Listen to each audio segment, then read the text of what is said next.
طيب احنا النهارده كنا بنصور لمصنع بدل، وهو كان عايز ينزل الصور دي على ويب سايت، فعايز الصوره توتالي ابيض، مش عايز فيها شادوهات. فنشوف النهارده السيت اب بتاعنا كان ايه، وايه المشكله اللي قابلتني وحلتها ازاي.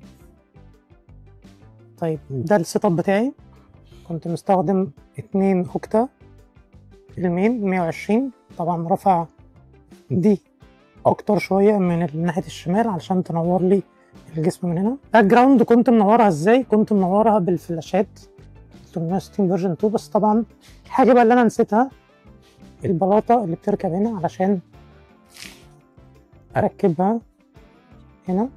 يعني انا نسيت البلاطه دي اللي بتركب هنا، فاضطريت اتصرف وكفنت الفلاش باللزق علشان ينور لي الباك جراوند. فهحط صوره للسيت اب بتاعي ازاي بنور من ورا لقدام، والفاينل ريزلت كان عامل ازاي.